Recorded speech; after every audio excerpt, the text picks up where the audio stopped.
मेरे प्रिय आत्मन, सहज योग में आज जगजीवन साहब का एक पद लेने जा रहे हैं।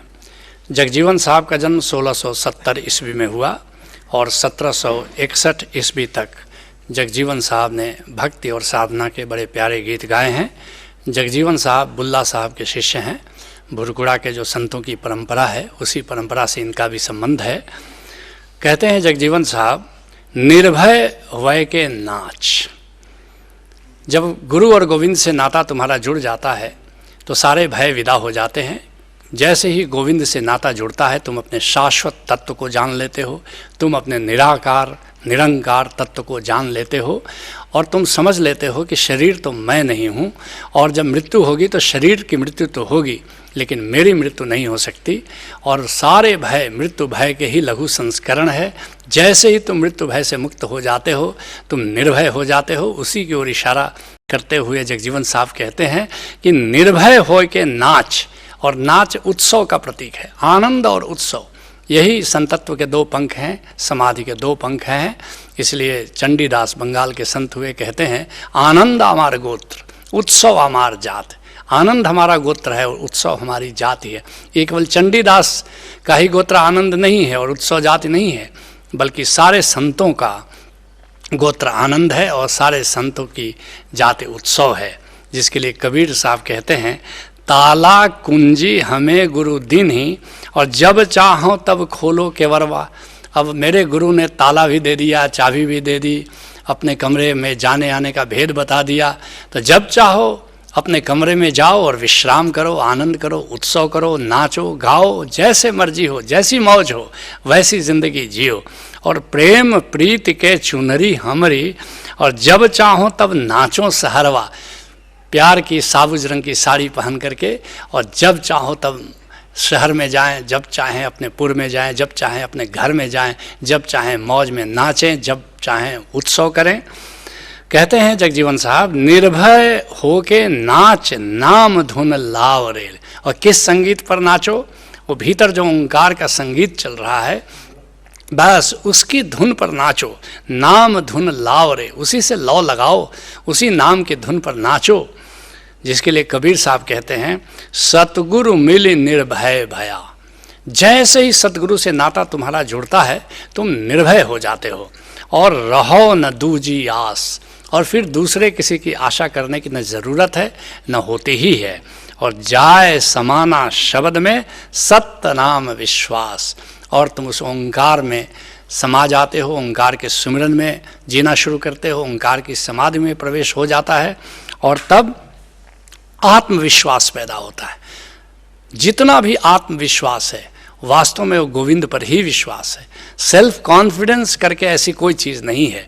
जो संतों को इतना भरोसे से भरा हुआ देखते हो, उनका भरोसा राम पर है, उनका भरोसा गोविंद पर है। असली सेल्फ कॉन्फिडेंस वही है, डिवाइन कॉन्फिडेंस ही असली सेल्फ कॉन्फिडेंस है। कहते हैं जगजीवन साहब, इतनी विनती सुन ले मोरी इत उत कतहु न धाव रे। स्वयं को कह रहे हैं कि सुनो, इतनी ऐ मेरे मन जरा मेरी प्रार्थना सुनो। इधर उधर दौड़ने की, इधर उधर जाने की कोई ज़रूरत नहीं। जब राम मिल गया, जब सतगुरु मिल गया, अब इधर उधर क्या जाना, क्या व्रत के लिए जाना, तीर्थ के लिए जाना, अनुष्ठान के लिए जाना, मक्का जाना कि काबा जाना कि काशी जाना, कहीं जाने की कोई ज़रूरत नहीं है। जिसके लिए यारी साहब कहते हैं, ज्योति स्वरूपी आत्मा घट घट रही समाय। वह परमात्मा तुम्हारे भीतर मौजूद है, ज्योति के रूप में मौजूद है, ओंकार के रूप में मौजूद है, प्रकाश के रूप में मौजूद है। और परम तत्व मन भावनो और नेक न इत उत जाए। वह परम तत्व अगर मन को भा गया, वह परमात्मा, ओंकार स्वरूपी परमात्मा, प्रकाश स्वरूपी परमात्मा, संगीत स्वरूपी परमात्मा अगर मन को भा गया तब इधर उधर मन जाता नहीं, इधर उधर मन डोलता नहीं। कहते हैं जगजीवन साहब, अवसर बीत बहुर पछितई है। मगर याद रखना, ज़िंदगी थोड़े दिनों की है। ऐसा नहीं है कि हमेशा यह ज़िंदगी हमारे पास रहेगी। थोड़े दिनों की ज़िंदगी है और अवसर रहते ही हमें राम तत्व को, परम तत्व को जान लेना होता है और उसके भजन में, उसके सुमिरन में, उसकी समाधि में जीना होता है। जिसके लिए दूलन दास कहते हैं, आज भलो भजने को अवसर। आज वक्त है तुम भजन में जी सकते हो, सुमिरन में जी सकते हो। और काल की काहू न जानी, न तो कल का क्या भरोसा है, क्या होगा कल, जिंदगी रहेगी न रहेगी, मृत्यु आ जाएगी, कब आ जाएगी, अनामंत्रित मेहमान की तरह, क्या पता। दूलन दास विश्वास भजन कर, इसलिए दूलन दास कहते हैं कि भरोसे के साथ राम के सुमिरन में जियो, राम का भजन करो, उस ओंकार का श्रवण करो, और यही है नाम निशानी। यह जो ओंकार है, जो परम संगीत की तरह है, यह जो ओंकार है परम प्रकाश की तरह है, यही परमात्मा की निशानी है। यस्य याचका प्रणवः कहते हैं, यस्य वाचकः प्रणवः, ऐसा पतंजलि कहते हैं कि परमात्मा का बोधक क्या है, यह ओंकार है। प्रणव यही परमात्मा का बोधक है, यही परमात्मा की निशानी है, यही परमात्मा की पहचान है। कहते हैं जगजीवन साहब, या ही बना बनाव रे, ये जो जिंदगी है इसी को बना लो, एक सुंदर अवसर बना लो, इसी को अनुकूल अवसर बना लो, इसी को राम के सुमिरन की दिशा में मोड़ दो, तो यही ज़िंदगी धन्य हो जाती है। हर अवसर शुभ अवसर हो सकता है, याद रखना, अगर वो परमात्मा से जुड़ जाए, नाम से जुड़ जाए, सुमिरन से जुड़ जाए, समाधि से जुड़ जाए। इसको एक नए अंदाज में सुनो।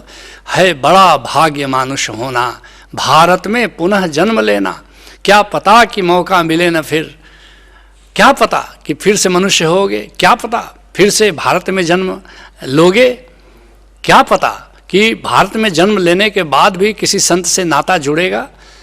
इसलिए इस अवसर को राम के सुमिरन में, राम को जानने में, राम की समाधि में लगा लो। है बड़ा भाग्य मानुष होना, भारत में पुनः जन्म लेना, क्या पता कि मौका मिले न फिर, इसलिए न अवसर यह खोना, देने को राम रतन प्यारे, योगी आया तेरे द्वारे, अथ सद्गुरु शरणम गच्छामि, भज ओशो शरणम गच्छामि। कहते हैं जगजीवन साहब, देख विचार को थिर नाही, जरा ठीक से विचार करके देखो, चिंतन करके देखो कि जो आया है उसको जाना होता है, जिसका भी जन्म हुआ है उसकी मृत्यु होगी ही होगी। आज यह शरीर है, कल नहीं रहेगा, आज यह बचपन है, कल नहीं रहेगा, आज ये जवानी है, कल नहीं रहेगी। इसलिए जब तक शरीर स्वस्थ है, जब तक जवानी है, जब तक शरीर में ताकत है, इसका उपयोग कर लो। कल क्या पता कि हम रहें न रहें, क्या पता कि ये भाव जो तुम्हारा कभी बनता है राम को खोजने का, ये भाव बना रहे न रहे। देख विचार को थिर नाही, परिवर्तनशील है, इसलिए उस शाश्वत तत्व की तलाश करो, जिससे जुड़ने के बाद कभी कोई डर नहीं होता, कभी कोई भ्रम नहीं होता। जिसके लिए कबीर साहब कहते हैं, और मुए क्या रोइए जो आपा थिर न रहा है। देखते हो लोगों को, किसी की मृत्यु हो जाती है, लोग उसके घर में सांत्वना देने जाते हैं, रोना शुरू कर देते हैं। कबीर साहब कहते हैं, किसी की और की मृत्यु पर क्या जाकर के रोते धोते हो और सांत्वना देते हो, तुम्हारा ठिकाना है, तुम सदा रहोगे, क्या तुम्हारी मृत्यु नहीं होगी। जो उपजे सो बिनस है, दुख कर रोए बलाए। इस सत्य को जान लो, जो भी उपजा है वो मरेगा, जिसका भी जन्म हुआ है वो मृत्यु को प्राप्त करेगा। इसलिए इसके पहले कि तुम भी ऐसे ही मृत्यु के द्वारा, काल के द्वारा यहाँ से खिंच जाओ, जीवन रहते ही उस महाजीवन को जान लो, उस महाअमृत को जान लो, जिसके बाद मृत्यु नहीं होती। कहते हैं जगजीवन साहब, को रहे न पावरे, इस जगत में कोई रहा नहीं है, सबको जाना होता है। जिसके लिए बिहार के दरिया साहब कहते हैं, नाम न जाना रे अभागा, नाम न जाना रे। जिसने नाम को नहीं जाना, ओंकार को नहीं जाना, वो अभागा है और अभागा की तरह जिंदगी को जी रहा है। नाम न जाना रे अभागा, नाम न जाना रे, अरे अभागे, तुमने नाम को नहीं जाना, तुमने ओंकार को नहीं जाना। पानी को ऐसा बूंद बुला क्षणमाह बिलाना रे, जैसे पानी का बुलबुला होता है, क्षण में मिट जाता है, ऐसे ही मनुष्य की जिंदगी है, अभी है और अभी नहीं है। कोठा महल अटारिया बहु सुख बखाना रे, लोग कोठा बनाते हैं, महल बनाते हैं, सुख सुविधा की सामग्री जमा करते हैं और बड़े इतराते हुए चलते हैं कि मेरा बड़ा कोठा है, कि मेरा बड़ा मकान है। ज्यों आया त्यों जाएगा, बिखिया लपटाना रहे। मगर इस बात को याद रखो कि विषय वासनाओं में जो इतना तुम लिपटे हुए हो, बस जैसे तुम नंगे आए थे ऐसे ही नंगे विदा हो जाओगे। खाली हाथ आए थे और खाली हाथ विदा हो जाना है। हाथी घोड़ा महल खजाना, सब गर्द समाना रे। ये जो हाथी, ये घोड़ा, ये महल, ये कार, ये दौलत, ये बैंक बैलेंस, ये सब धूल में मिट जाने वाला है। और क्षण में परलय होत है पीछे पछताना रे, और पीछे पछताते ही रह जाना होता है, क्षण में ही सब कुछ नष्ट हो जाता है। मात पिता सुत बंधवा सब कहत एगाना रे, सब अपने कहते हैं माता पिता बंधु सखा, लेकिन कहे दरिया सतगुरु बिना जम हाथ बिकाना रे, लेकिन सब है तुम्हारे पास और सतगुरु नहीं है, गोविंद नहीं है, तो ऐसे ही यम के हाथे तुम बिक जाते हो और सब कुछ छोड़ करके यहाँ से प्रयाण कर जाते हो। इसलिए जगजीवन साहब कहते हैं दुई अक्षर रटी रहा हो, दुई अक्षर अंतर रटी रहा हो, अपने भीतर में वह जो राम नाम है उसके सुमिरन में जीना शुरू करो, जिसके लिए दुल्हन दास कहते हैं राम नाम दुई अक्षरे रटय निरंतर कोई, दूलन दीपक बर उठे मन पर तीत जो हुई। राम के सुमिरन में जियो तो भीतर ज्ञान का प्रकाश फैल जाता है। कहते हैं जगजीवन साहब तत्त सो मंत्र सुनाओ रे, और जो सार रूप में वह जो ओंकार का मंत्र है उसे जपा नहीं जाता, उसे सुना जाता है, उसको सुनो भीतर ही भीतर। जिसके लिए कबीर साहब कहते हैं पंडित पोथी बांध के दे सिरहाने सोए, और वह अक्षर इनमें नहीं हंसदे भावे रोए। जिन ग्रंथों में आए पंडितों खोज रहे हो, जिस अक्षर को जपना है वो अक्षर इन ग्रंथों में लिखा नहीं है, वह तो तुम्हारे भीतर हृदय की किताब में लिखा है, इसलिए उसको जपो। इसलिए जगजीवन साहब कहते हैं जगजीवन विश्वास आस गौचरणन अशीस नवाओ रे। जगजीवन साहब कहते हैं कि खूब भरे हुए भरोसे के साथ सतगुरु के चरण कमलों को पकड़ो और उसके द्वारा गोविंद को जानो और गोविंद के सुमिरन में जीना शुरू करो, गोविंद के चरण कमलों में अपना सर झुकाओ, यही सहज योग है। हरि ओम।